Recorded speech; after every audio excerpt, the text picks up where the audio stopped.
in a bit of a crisis because I'm looking back at my notes and realize I didn't write down anything for Thor Ragnarok. So, this movie, damn, I'm already screwing up.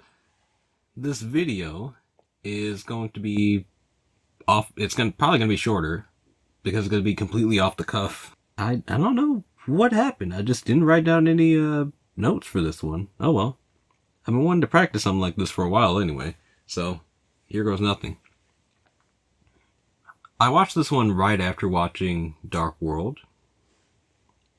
Typically I set these up on like this TV that came with the apartment, but for both Dark World and Ragnarok I actually decided to just watch it on my bed. I kind of regret it. Probably should have watched at least Ragnarok on the TV. Get like that movie-going experience that I got for most of the other movies on this journey here. So I remember hearing that this movie was a lot more true to the Thor character. That Thor was a much more funny, kind of charismatic hero. He wasn't very serious all the time. He cracked jokes, things like that. I remember getting into a conversation with somebody and they specifically pointed to a very specific dinner scene in the first Thor movie as to what Thor was more like. Alright, so we get to this movie. One thing I noticed about this movie immediately was that they tried a little bit too hard to be funny. However, that's only much of a problem towards the beginning. Actually, it did kind of get like a bit annoying at parts. It's like they tried to cram a joke in every 5 minutes. Which, I mean, a lot of them made me laugh. But like, sometimes you need to get serious. That aside, great movie.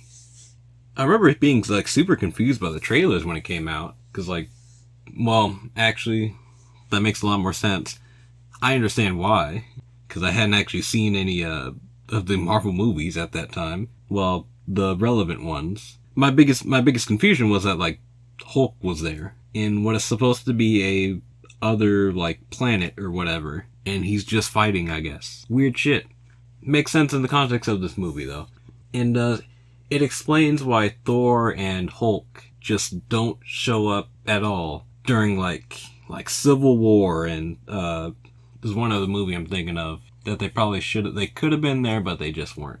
Once more, Loki was great. I love the interactions, Dr. Jekyll, Mr. Hyde aspect of Hulk in this movie. As stupid as it sounds, it wasn't until this movie that I actually internalized that Hulk is a different being from fucking Bruce Banner. And that he actually has his own feelings and goals and things like that. And that he actually has to like cooperate with Bruce. Hulk does. To get things done. As well as like seeing the Hulk resist changing into Bruce was it was so fascinating to see. These two people that almost hate each other living in the same body. I like it. Like I said, I don't have any notes. Or if I did, I don't know where they went. What else about this movie though? I'm curious how much of actual Norse mythology went into this movie. I think I remember looking up Hela and seeing it was like the daughter of Loki or something. So that's already not accurate. But I'm curious like how much Norse mythology went into the comics, really, which this is probably based on. Oh, speaking of which, I didn't realize that they combined multiple stories in like these movies. I paused it.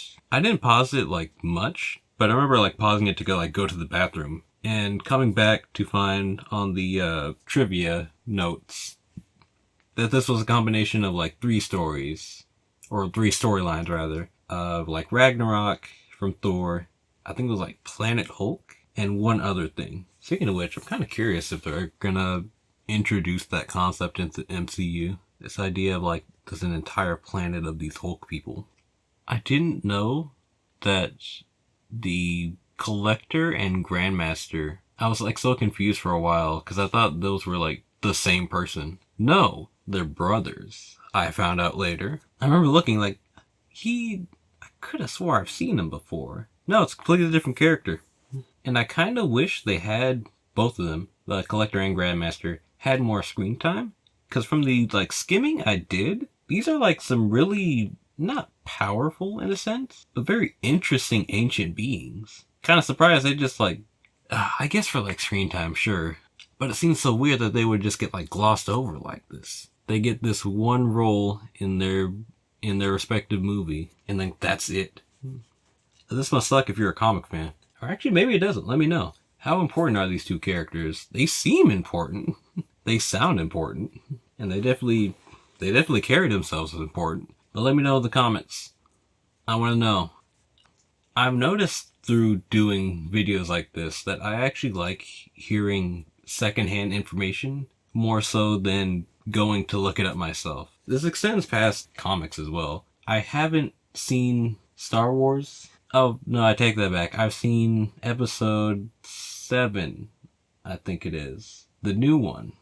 The first movie of the new trilogy. That's about it. But I don't know if I can ever bring myself to watch Star Wars because it's so much more interesting hearing about it from other people. Because it's colored with a passion that isn't like up to interpretation. As weird as that sounds. And everybody's perspective on one thing might be slightly different from person to person that you hear it from. Of course, all these perspectives color your own perspective, especially in the case of comic. But it's one thing I've noticed that's holding me back from actually going out and pursuing the information that I probably want to know. I say probably because it's not that important to me, even though I am the one asking these questions. But it's interesting to hear them nonetheless from other people. It's not that I'm lazy, I'm interested. I'm sorry if this video was disappointing. I could have swore I had notes for this movie. But I do remember liking this movie. A lot more than the other Thor movies, that's for sure. Oh, the destruction of Asgard was also pretty cool. And like their inner movie lore that they tied into it as well. And now Asgard is like these people on a ship. Oh, and Thor looks like a pirate, basically. I'm curious as to where they're going next. Join me next time though for something I do have notes for, which is Black Widow.